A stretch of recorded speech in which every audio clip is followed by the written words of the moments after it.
ఒక్కసారి ఇమాజిన్ చేయండి, యుద్ధ భూమి, ఇరువైపులా సైన్యాలు, శంఖాలు మారుమ్రోగాయి, టెన్షన్ పీక్స్ లో ఉంది. అప్పుడు అర్జునుడు ఏం చేశాడో తెలుసా?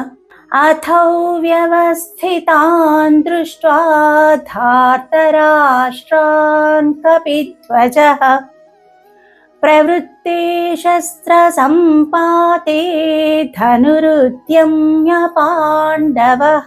ఇది కేవలం శ్లోకం కాదు, మన జీవితంలో ప్రతి ఒక్కరికి ఎదురయ్యేటువంటి సిచ్యువేషన్. యుద్ధ భూమిలో ఆయుధాలను ప్రయోగించబోతున్నప్పుడు కపిధ్వజుడైనటువంటి అర్జునుడు ఒక్క క్షణం కన్ఫ్యూజన్లో పడ్డాడు. శత్రువులను చూసి తర్వాత తన మనసులో ఒక చేంజ్ అనేది మొదలైంది. ఇక్కడ అర్జునుడిని కపిధ్వజుడు అని ఎందుకన్నారు? మీకు తెలిస్తే సమాధానం కింద కమెంట్లో చెప్పండి, లాస్ట్లో దీనికి ఆన్సర్ చెప్తాను. ఎంత గొప్ప వీరుడైనా సరే, ఎంత కాన్ఫిడెన్స్ ఉన్న వ్యక్తి అయినా సరే, ఏదో ఒక టైంలో కన్ఫ్యూజ్ కాక మానడు. అదే అర్జునుడికి కూడా జరిగింది.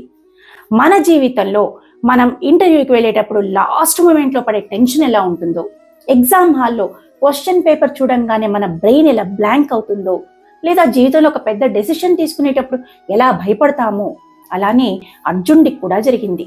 యుద్ధం మొదలయ్యాక మనసులో అనుమానం వస్తే ఎంత స్ట్రాంగ్ పర్సన్ అయినా సరే వీక్ అయిపోతాడు అనడానికి అర్జునుడే బెస్ట్ ఎగ్జాంపుల్. ఇది కేవలం అర్జునులోనే కాదు, మనందరిలో ఏదో ఒక టైంలో ప్రతి ఒక్కరికి మన మనసులో జరిగేటువంటి యుద్ధమే కదా. ఇందాక నేను అడిగిన ప్రశ్న, అర్జునుడికి కపిధ్వజుడు అని ఎందుకంటారు? దీనికి సమాధానము, భీముడి ప్రార్థనకు గాను ఆంజనేయుడు యుద్ధమున పాండవులకు విజయం చేకూరాలని చెప్పి అర్జునుడి రథం యొక్క టెక్కం పైన తానే స్వయంగా కూర్చుంటాను అని చెప్పి వరమిచ్చాడంట.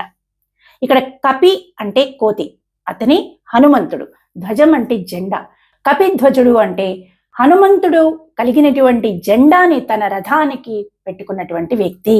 హనుమంతుడు బలానికి కానీ, ధైర్యానికి కానీ, భక్తికి కానీ ప్రతీక. జెండాని పెట్టుకున్నాడు అంటే భగవంతుడి శక్తి తనతో ఉంది అన్న నమ్మకంతోనే కదా.